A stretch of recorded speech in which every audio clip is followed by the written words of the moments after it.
Good morning, everyone, and welcome to B4Play for being here, the Refugee Project.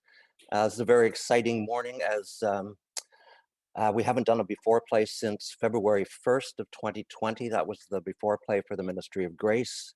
And a week today, it will be a year since the Belfry shut down operations on Friday the 13th in the middle of the first week of the Spark Festival.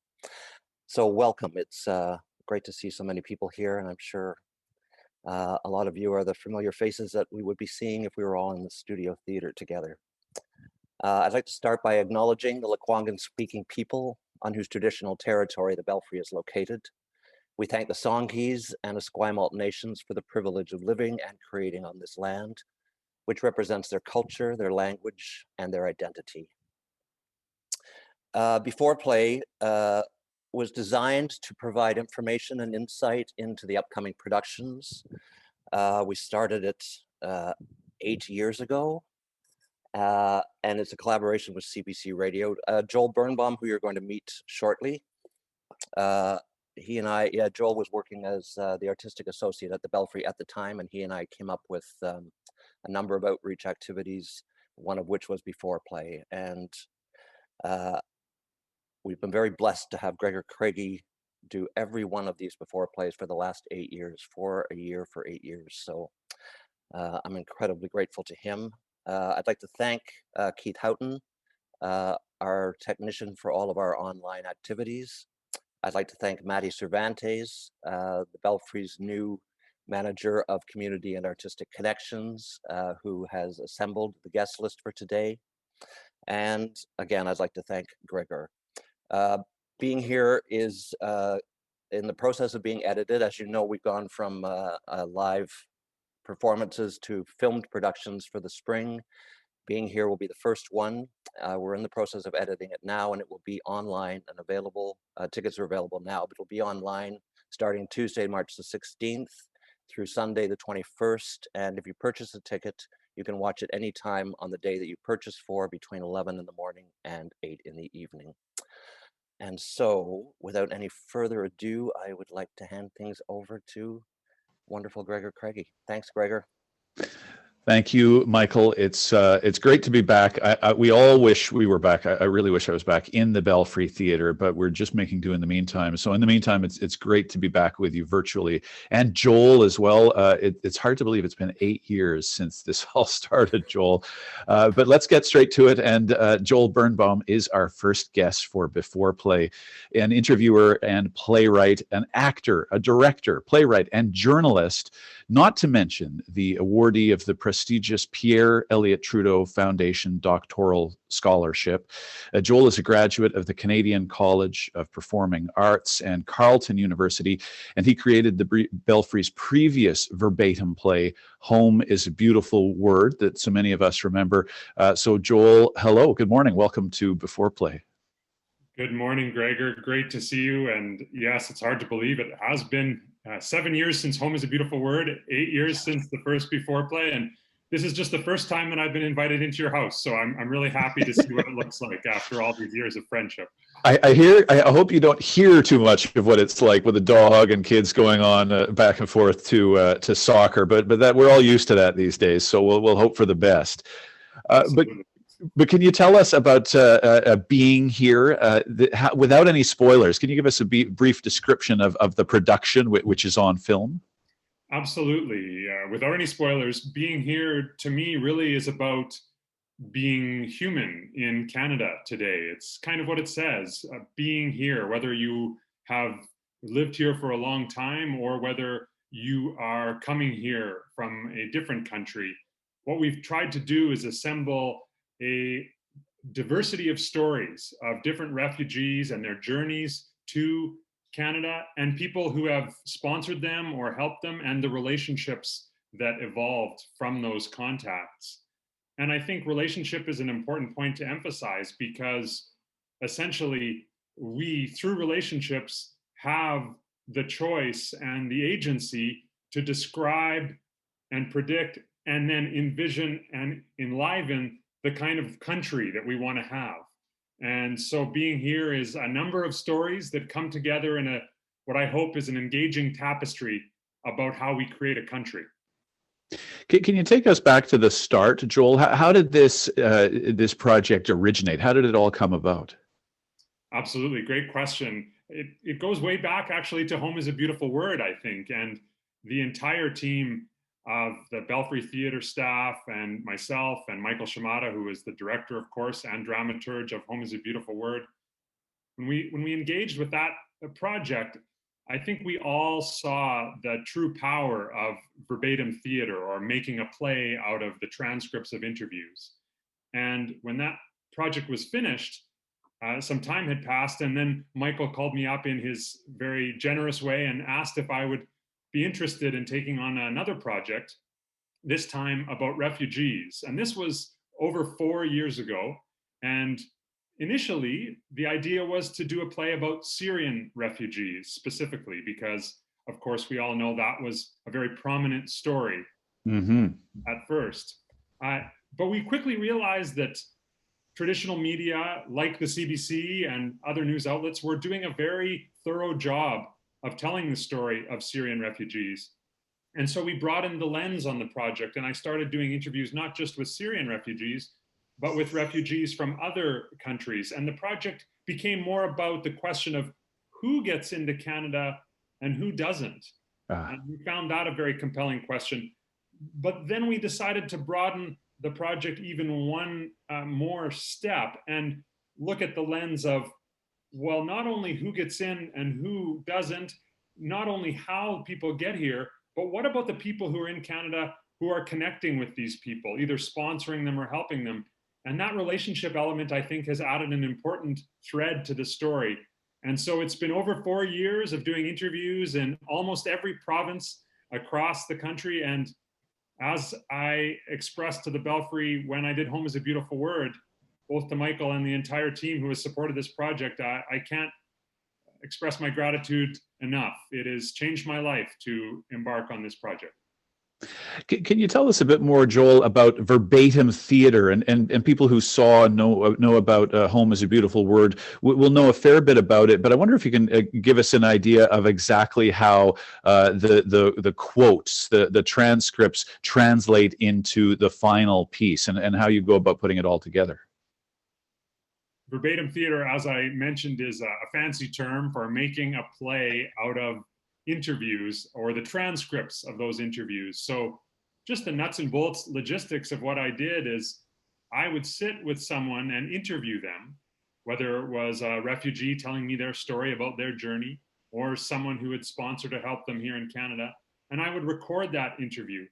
And then I would take that audio recording and send it to a transcriber. And we had a very detailed process for transcribing, where with this type of theater, for those audience members watching who saw Home is a Beautiful Word, know that it's not just the words that have to be transcribed, but it's the ums and the ahs and the pauses, every turn of phrase, if you ask a linguistics professor, they say every speech disfluency is important. And if you ask a verbatim theater artist, there's a playwright in Toronto I like to quote named Una Duncan, who says they're not speech disfluencies, they're verbal deliciousnesses.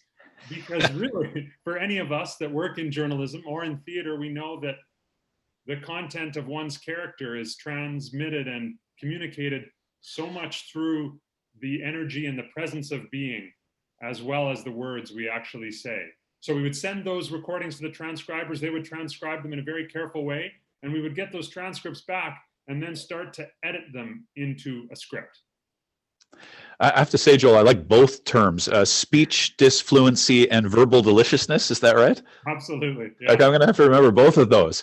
And what about the interviews you did as well? I wonder how you found the interview subjects, and what questions did you ask them? Were they very loose conversational interviews, or did you have a specific list of questions you wanted to ask all people, or what would you say about the interviews?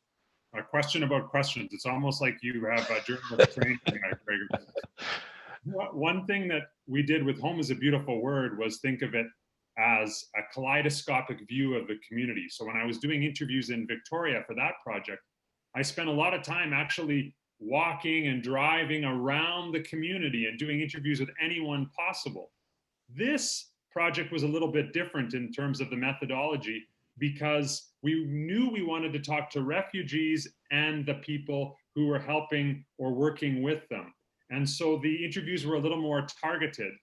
Also added to that, the Belfry, through its generous support of this project, sent me to cities across the country. And so I had to do a lot of pre-work. So what I did was reach out to organizations that supported refugees, and we'll hear from a guest later today who works from one of those organizations in Victoria, and make contact in advance of flying to those cities and then doing interviews with refugees in those organizations, through those organizations and their contacts, and then branched out to the people that supported them. And the questions that I asked them were very open-ended. I'm a big fan of open-ended questions when it comes to making a verbatim script, because I think really what we're asking people is quite simply, what's your story and what's in your mind and what's in your heart? But to be specific, what we asked for this project was, can you finish the thought? Refugees are, and started from there. And you hear responses in the play that are directly from those open-ended questions. Of course, there was follow-up questions, but it started with that open-ended thought of what are refugees? And I have to say, people were extremely vulnerable and open with their stories. When you reflect on the process and the whole project, Joel, what's the biggest takeaway from you or from it for you? For me, without question, I mentioned the impact this project has had on me, but the biggest takeaway for me, and it shouldn't be a surprise to us in this day and age, but as a Canadian, a middle-class, white, male Canadian, I saw time and time again through these stories how I have incredible privilege, incredible privilege. And of course, Canada has problems. Our country has problems of its own. But for me, being born to the family that I was born, in the place that I was born, I won the lottery. And I think hearing the stories of people in such diverse and very challenging circumstances where they had to leave their home and risk their lives, has truly reawakened in me a feeling of both privilege and responsibility. A recognizing the privilege I have here and the responsibility I have to do good with that privilege. And nobody wants to leave their home. And so the fact that these people who we hear from in the story have had to face that challenging decision to leave their home because of the dangers and the challenges that they faced are gut-wrenching at times. But it does, I think for me, give me the takeaway of, wow, I need to, on a daily basis, realize what I have and what good I can do with it. And so what do you hope audiences take away from the production in the end? I think, well, I hope that audiences will take away that piece that I talked about at the beginning about relationship, that we are all living together, whether we like it or not. Those of us that were born here, those of us that are indigenous to this territory, and those that have come more recently and continue to come. And it's up to us to work together to make the country we want.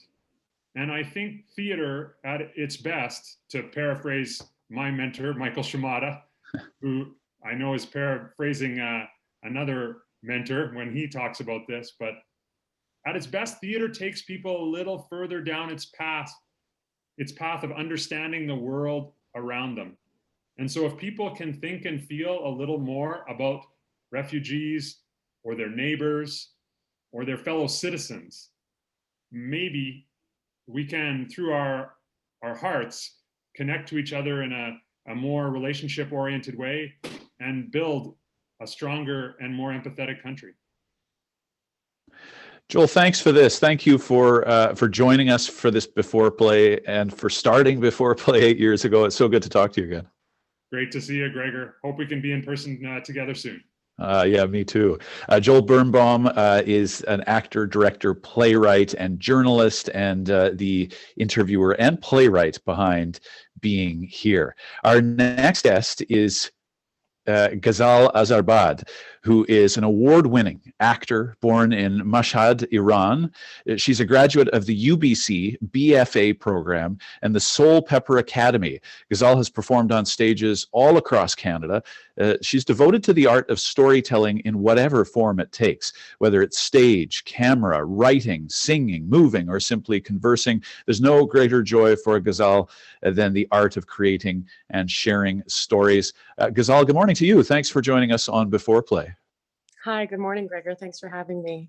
Do you remember the first piece of theater that you saw way back when?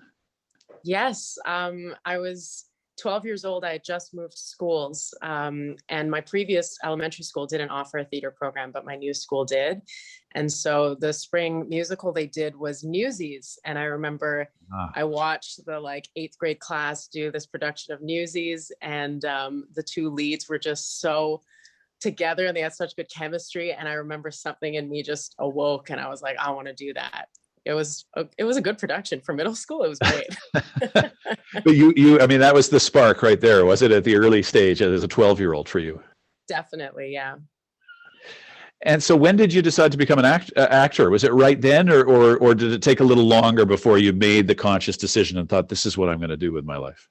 Yeah, well, at first it was something that I thought I could just do, extracurricular just with school. But then the more I did it and the more joy it brought me, I think by the time I graduated high school, I was pretty certain I wanted to pursue it as a career. Making that decision in my head and then actually having the courage to do it, an audition for the UBC program, and then convince my family that this is the path and I can do it and I can make a career out of it. That was a whole journey unto itself. But I think by the time I graduated high school, I was certain that there's nothing else that I could do. And so, as I mentioned in the introduction, you have engaged in storytelling in so many different ways. What about this form, verbatim theater or verbatim plays? Had you ever performed before being here in a verbatim play? No, this was my first experience with verbatim theater. I'd seen a production of verbatim theater in Toronto, and I remember thinking, wow, this is what a challenge for everyone involved. And this was such a great experience because I assumed that we would have that we would hear the recordings and that it would kind of be a mimicking or like a taking on exactly what we hear. But I really appreciated the process that Joel and Michael took us through, and it was very much a creation process as much as it was verbatim.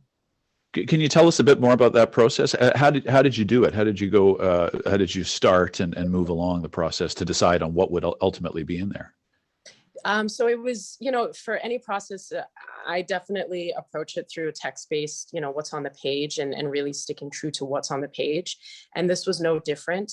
We were encouraged to really lean into every single offer there is on the page. And we, of course, knew that these weren't just creative offers. These were offers of real stories, real interviews. So every and every cough or sneeze or anything like that was, we dedicated ourselves to it, but there was still room as creators to, bring ourselves into it, bring our own inspiration and imagination into it. And I feel like, I'd be curious to experience a process where I get to listen to the recordings just to see what that feels like. But for this process, I really appreciated having a bit of agency to imagine what the words on the page are, what that voice actually is, Yeah, that's interesting. So, I mean, do you think at some point you'd like to go back and compare? And that's not to challenge the method, but I wonder, would it be interesting for you, or would you not even want to do that? Would you not want to hear or see the originals and compare them to how you've brought them to life again? That's a great question. I would love to listen to the interviews, not just to do, compare and just for the fun of the actor in me, but just because I'm so curious about these people and I feel so connected to all the stories, and especially Hannah. I feel so drawn to her and such a deep connection with her, and I've thought about her quite a lot throughout the process, and I would love to listen to her original transcripts, interviews. Is it different? I mean, so Hannah's maybe a good example. You're portraying a real person as opposed to what's often the case in theater or acting, fictitious characters. I mean, does it weigh on you or make you feel any differently about portraying her?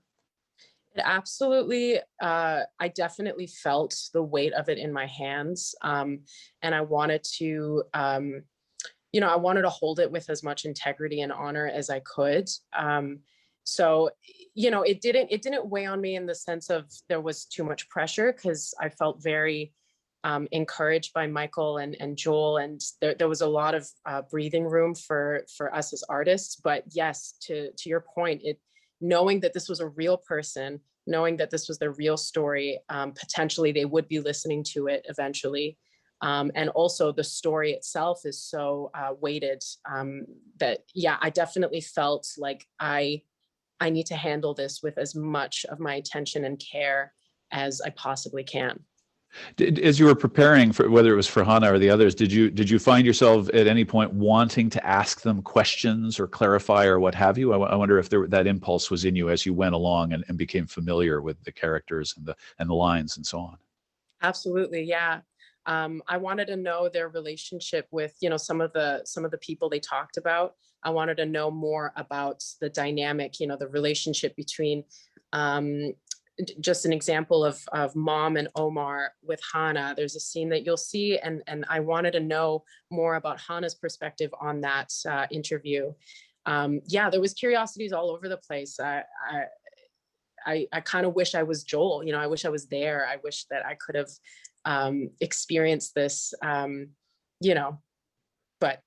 yeah. So, I mean, in that sense, is it a huge difference? Is it a big step away from a scripted play and perhaps a fictitious one as well? Or I mean, in the end, is the acting process for you pretty similar when you compare the two? Yeah, I would say it's pretty similar. If we had access to the recordings, it would be a bit different. The process would be a little different. And I would say for me as an artist might be a little bit more limiting, to be honest. But this process, because we used our imaginations and we used what was on the text, that's pretty similar to a regular acting process anyway. You're kind of creating it as you go, and you're staying true to what's on the page. So that part was pretty similar. And what relationship have you come to have with these stories and the people you've been portraying and interacting with the other ones as well? Yeah, I feel like each of them kind of represented a sense of home for me. Just in the language, in the way that the words, when I read the words out loud, and just the phonetics and the way I heard it sounded like family. It sounded, very familiar to me. And that relationship, I was born in Iran and I'm not a refugee. We immigrated here, but there's and I can't claim to have a backstory as loaded as these stories. However, I do know the feeling of leaving home and having a bit of, confusion around what home is. And that relationship, it went deep for me. I felt myself moved and expanded, and I grew so much as a person, and I learned more about myself and my background, my history, just through witnessing and listening to these stories, or reading rather. So yeah, my relationship actually became a lot more personal than I originally thought, especially with Hannah. I definitely felt connected to the other characters as well, but there was something about Hannah that I just, I want to say I think about her like 3 times a week, and I don't think that's going to go away. Wow. Have you ever had that before in acting? I mean, have you ever felt that kind of connection or being touched in that way personally because of a script or a role? I'm definitely moved every time I, work on a piece, but this was next level. This hit way too many, not too many. This just hit a lot of layers, and it went the deepest that any other process has gone for me, and it was a privilege. So what do you hope, Gazal, that audiences take away from this? Oh man, so many things, but I think the one thing that comes to mind is just the importance of storytelling and how we truly never know what battles and what mountains people are climbing, and the act of sharing one story and the bravery it takes to share one story is, I think that's what connects us all. And when we do that, we get to know ourselves more, therefore get to know each other more, and yeah, as Joel said, we create a better country to live in. Gazal, it's great to meet you, even virtually.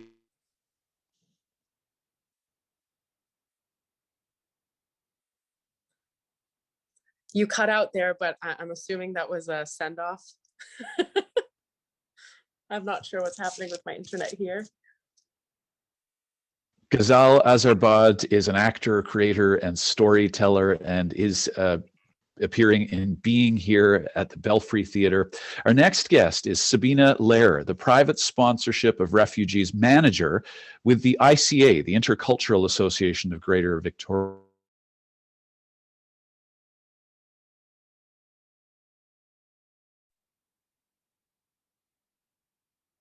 Gregor, you're cutting out.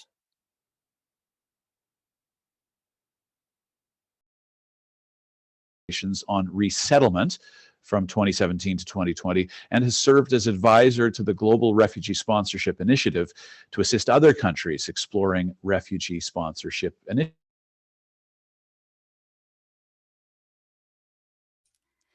Gregor, I'm sorry, I can't hear you. There's a problem with your audio. I'm sorry.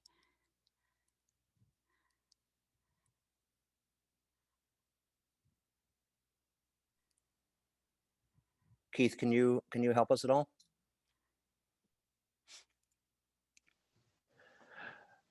Oh, I see we're having a Zoom moment. Am I back? You are now, yes. Thank you, Michael, and thanks for your patience with it, everybody. I've been trying to do the best with the connection here, but I'm going to say Sabina's introduction again, just in case you missed part or all of it. Sabina Lehrer is the private sponsorship of refugees manager with the Intercultural Association of Greater Victoria, the ICA. She currently serves as chair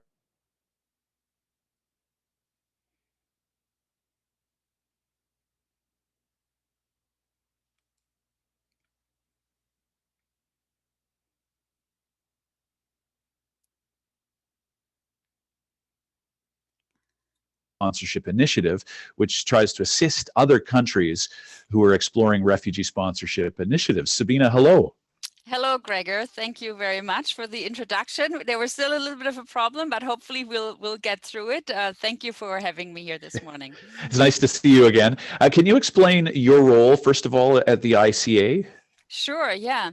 So as you said, as the private sponsorship of refugees manager at ICA, my role is to implement our agreement with the federal government of Canada to partner with community groups in bringing refugees to Victoria. Canada's sponsorship program has a very long tradition. It has been in operation for over 40 years, and it's, to the best of my knowledge, the longest standing program of its kind in the world, even though there are now other such programs emerging in other parts of the world. We at ICA work with groups that refer refugees that they know to us for co-sponsorship.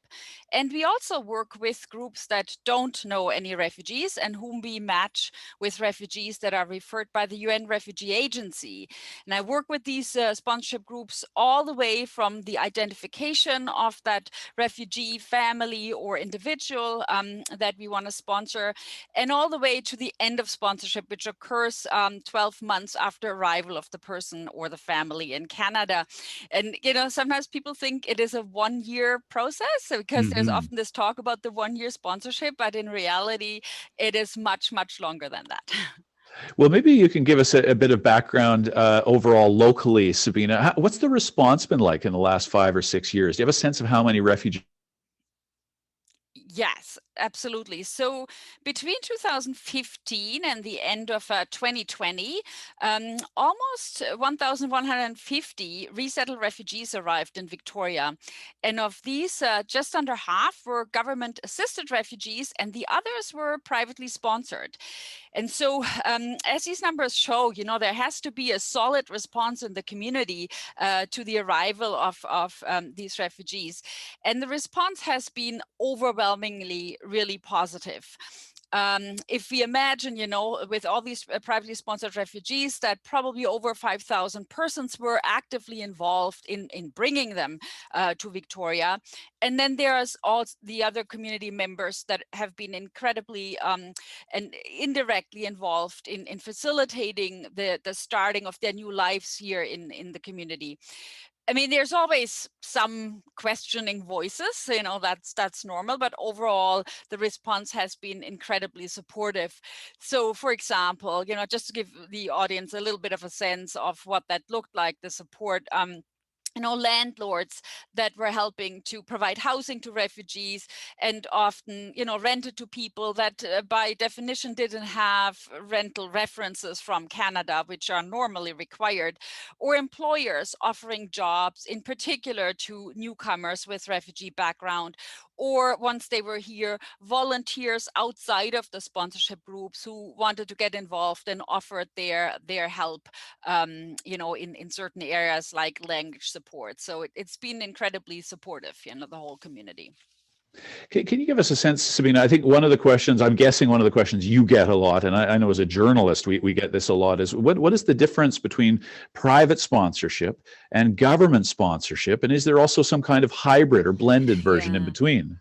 Right, yeah. So we do get that question a lot. So both categories, the government assisted and privately sponsored, refer to refugees that apply for resettlement to Canada from overseas. So they're located somewhere in not their home country, because then they wouldn't be a refugee, but in a third country, which we sometimes call a country of first asylum.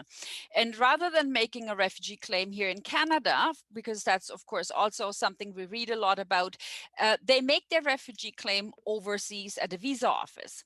And these two categories together make up Canada's humanitarian resettlement program, by which people that meet that refugee definition can apply for protection and for permanent residence here in Canada.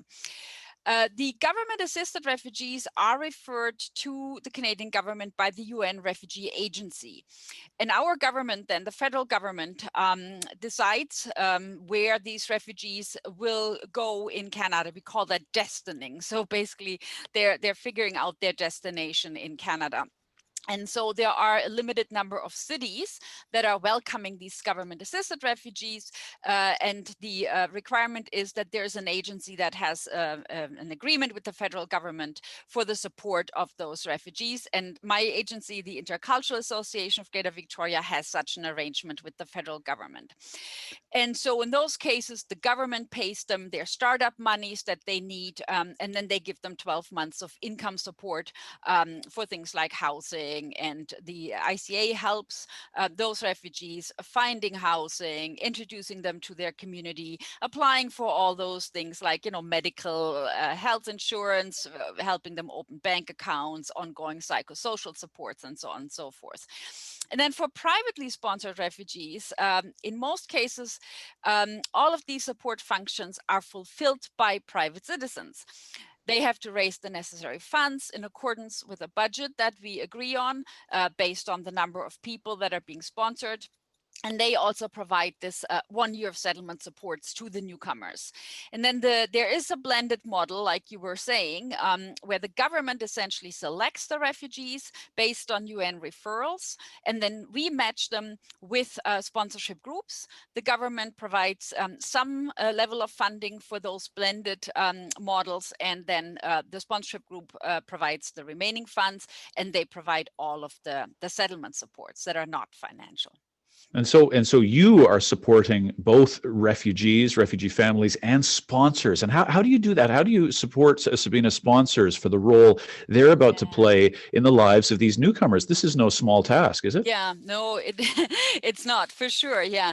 So we have, a process of preparing sponsors and working with sponsors, training them and being constantly in touch with them. That process has evolved over the years. Currently, what we do is we have mandatory training sessions that all sponsorship groups need to attend when they are new to that sponsorship journey. We also have, videos that people are supposed to be watching that we have recorded that take them chronologically through that sponsorship journey, all the way from forming the group and talking about group processes and dynamics in a sponsorship group to the end of month 12 when that sponsorship ends. We encourage sponsors to always also access additional resources. There are so many resources. There's no shortage of it. What sponsors mostly say to me is that they're overwhelmed, with the amount of resources that are available.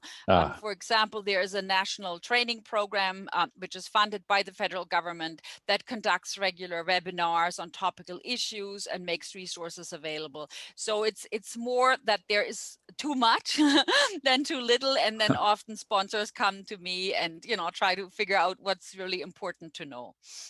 And so what do you hear from them? I know there's many sponsors and many different feedback, but I wonder in general what you hear are some of the biggest challenges that sponsors experience and conversely the biggest rewards from the experience. Right, yeah. So I would say in terms of challenges, those are frequently related to a feeling of sort of helplessness, if the newcomers experience frustrations because their life in Canada is not initially progressing as fast as they would like it to be, or they encounter obstacles that they had never anticipated. So there's many such obstacles that can show up, but of course language learning is an important one that can be a much slower process than some newcomers would have hoped for. And associated with that, of course, is the ability to just navigate the new community and also to find a job that is satisfying, which is often the hope that many newcomers have, that they can, very quickly find a job that meets their aspirations. And so many sponsors are what I would say doers, they're Yes. people that are really good at seeing a task and tackling it and getting it done.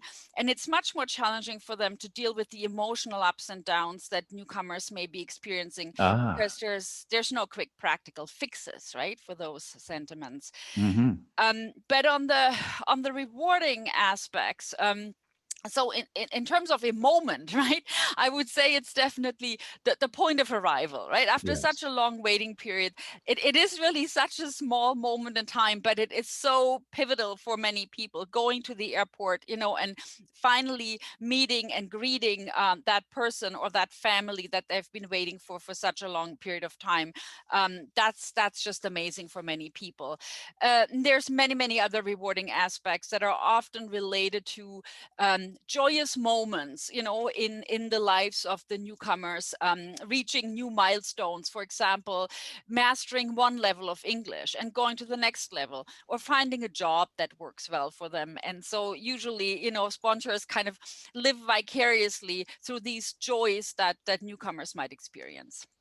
And so you give so much advice and you have to walk through so many people through this, but when you talk to sponsorship groups in general, I wonder what the most important advice is you might give new sponsors about the journey they're about to embark on.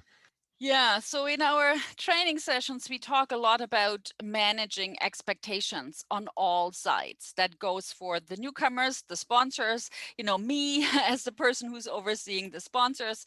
If we have unrealistic expectations of one another, that can lead easily to frustrations. And I also remind sponsors all the time, not only to be kind with the sponsored newcomers, but also to be kind with themselves.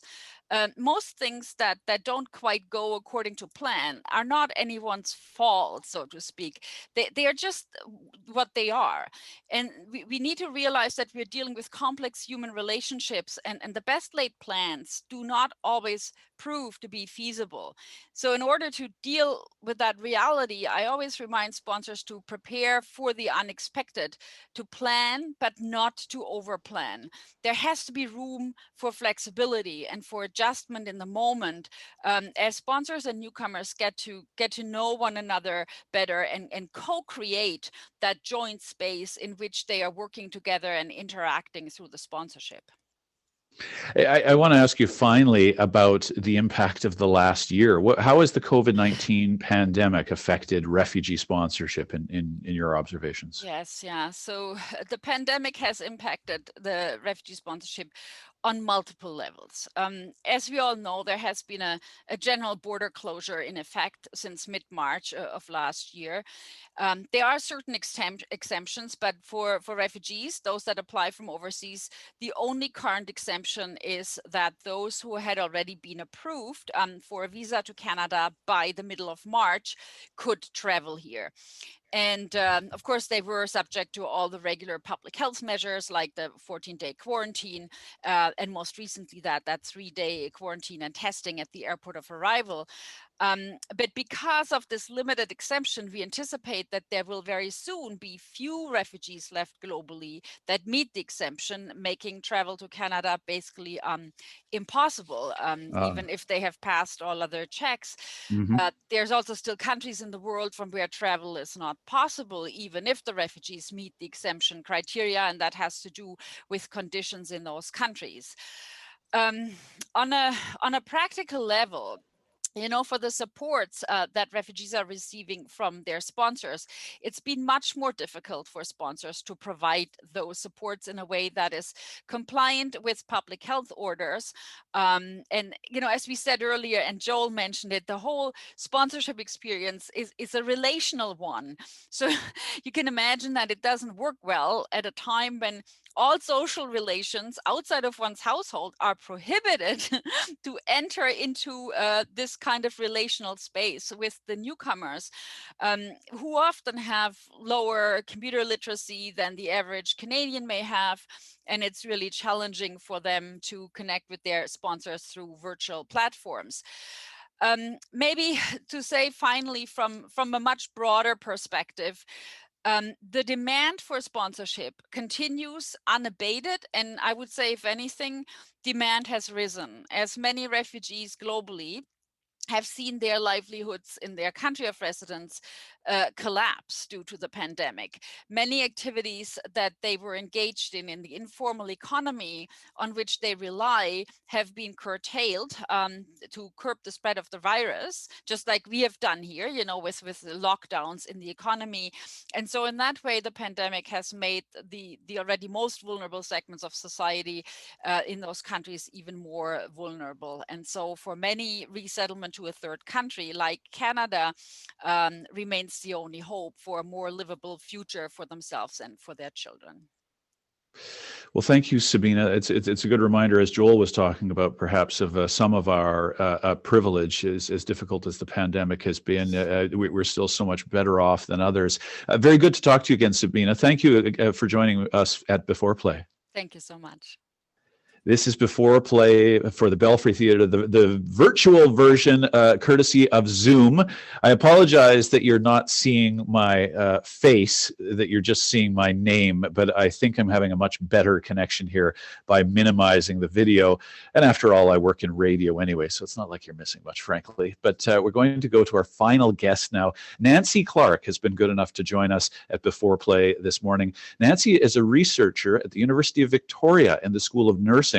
She's a community-engaged scholar who collaborates with non-government organizations and settlement agencies across BC to support the mental health and well-being of immigrants and refugees, and an affiliate with UBC's Centre of Migration Studies. She is as well. And Nancy, good morning. Thanks for joining us at B4Play. Good morning. Thanks so much, Gregor. It's a pleasure to be here. Can you explain for us, first of all, your role at UVic and what your primary area of focus is? Yeah, sure. So as you said, I'm an assistant professor in the Faculty of Human and Social Development and in the Department of Nursing. And my research has focused on immigrant refugee mental health in Canada specifically, and also healthcare access. I'm specifically focusing on sort of the social determinants of mental health, some of which you've heard about already, such as migration, acculturation, change in gender roles, social support, and things like that, and how they shape mental health.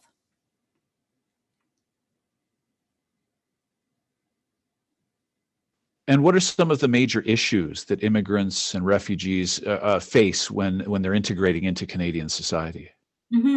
I think the first thing is to notice that the migration itself is a determinant of health. And so people's experience of migration and what that means. And so when we look at immigration versus the refugee experience, there will be some overlap, but some clear differences. So for example, people that have experienced forced migration that we've been hearing about Yes. may have experienced trauma. They haven't had time, nor has the country of where they're being resettled to have time to provide sort of all the social supports that are needed. So really the migration itself, and then, so pardon me, I'm going to back up a little bit. So pre-migration context, so people that might have experienced war, violence, sexual discrimination, those kinds of things, then the migration experience, and that what we're seeing in the literature, in the evidence, is the post-migration factors and how that compounds mental health challenges over time. You may have heard of something called the healthy immigrant effect, which means that the longer newcomers stay in Canada, the worse their health becomes over a longer period of time. And much of that has to do with stressors of employment, of social support, of changing roles and dynamics within the family and things like that. That's interesting. I wonder as well how much the process of integration might differ from place to place, city to city across the country. For instance, in multicultural cities like Toronto and Montreal, or expensive cities like Victoria, where the rents are so high. I wonder how much you notice the process is dependent upon where specifically people end up.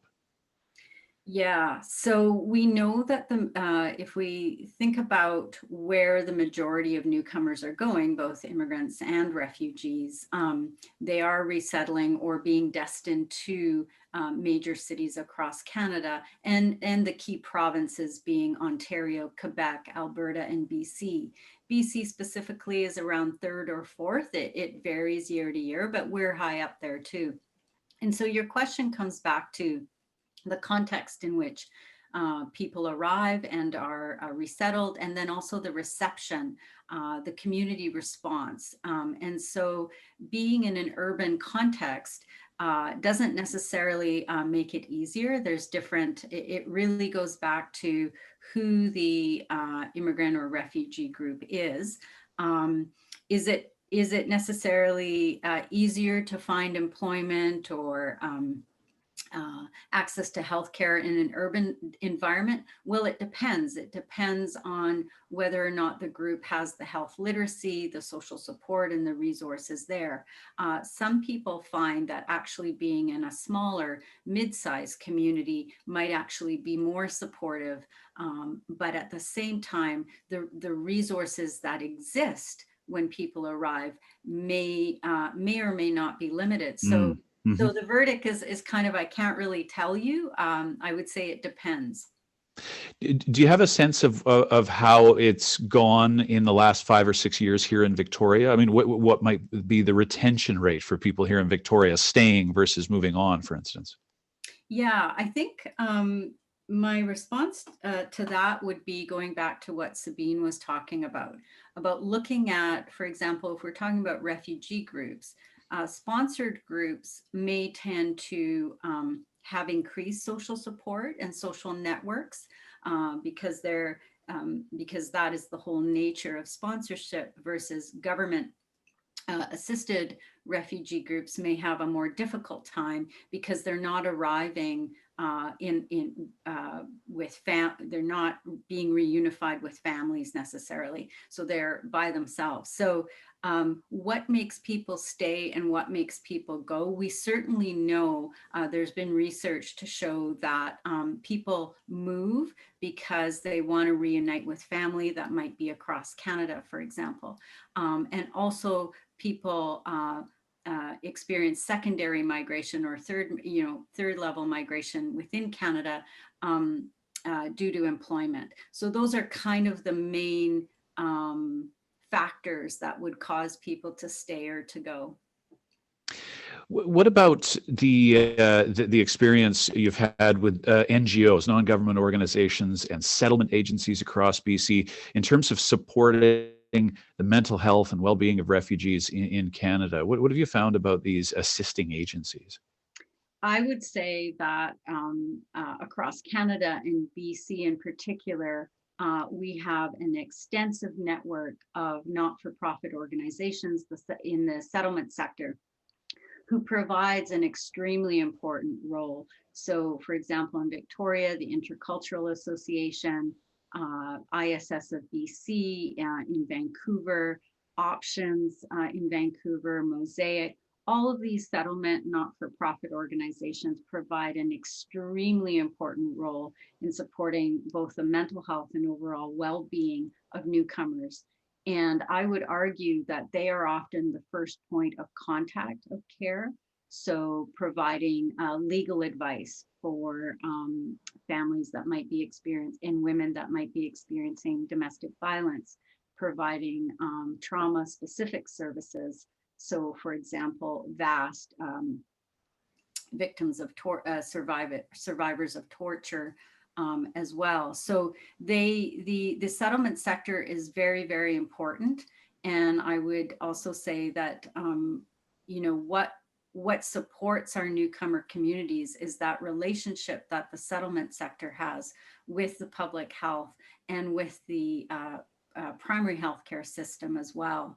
So it provides a really, really important role for mental health and well-being. And also most all of the settlement agencies provide mental health promotion work that's done in the language of newcomer groups. And certainly we've seen variations between different kinds of mental health challenges for younger adults versus older immigrant refugees.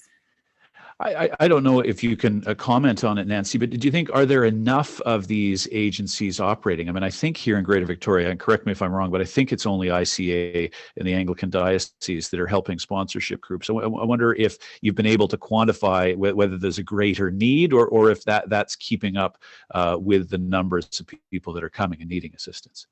Mm-hmm. This is a complex question. We're often focused on numbers and the deficit kind of perspective of what we don't have in terms of resources. So there's a couple of things I'll say. One is that sometimes it's not about the huge numbers that arrive, but the complexity of needs of people that arrive. So you could have, I think Sabine was mentioning that there were just over 1,000 refugees in Victoria. But sometimes even a small number like 500 can have a huge impact to the community capacity or the ability of a mid-sized city, let's say, to respond effectively. And so it's not necessarily whether or not there's enough resources to accommodate, but how the various sectors are being integrated together. In other words, what I was referring to before, how the settlement support system connects with the primary healthcare system in order to provide referrals, say for, in this case, mental health. So in Victoria, we have the Vancouver Island Counseling Center for Immigrants and Refugees, which works very, very closely with in the Intercultural Association. And similarly, in Vancouver, we have VAST that works closely with ISS of BC. So in terms of community capacity, which was part of my doctoral work, I would say that we sometimes have the resources that we don't know about. So it's a matter of looking at how these things are being, how they're working together in terms of the government and the non-for-profit and then the health sector.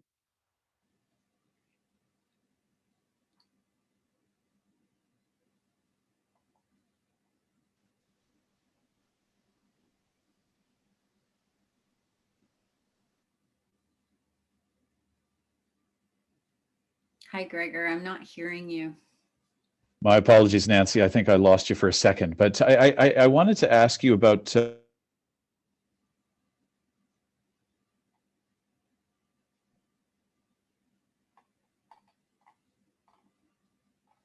Sorry, Gregor, you're cutting out again. that refugees in particular will bring, and that they'll need specific support and assistance with. Gregor, sorry, I apologize, but you've cut out. And so could you repeat the question? What are some of the human rights concerns and mental health issues that you've found immigrants and refugees in particular face? Yeah, so I would say this sort of links back to your previous question around some of the key mental health and healthcare challenges. And I would say legal counsel for women that are experiencing intimate partner violence and sort of looking at the root causes of that, which might be poverty, access to healthcare services for women and children is a huge, I believe, human rights issue, especially if the language interpretation piece is not provided. And overall, sort of a culturally safe framework of care, which means that do we know, what do we know about newcomer groups that have arrived? And communities may or may not be familiar with the new groups that have arrived. And so it's looking at, so what has been the response? Other challenges, so again, the key challenges I would say in Canada as well as more locally would be access to language interpreters, cultural brokers, and also health insurance coverage has been a real challenge, specifically for government-assisted refugees.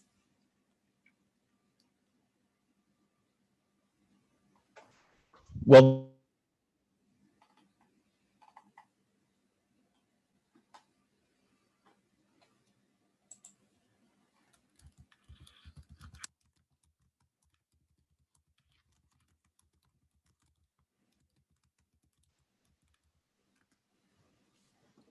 Gregor, we've lost you again.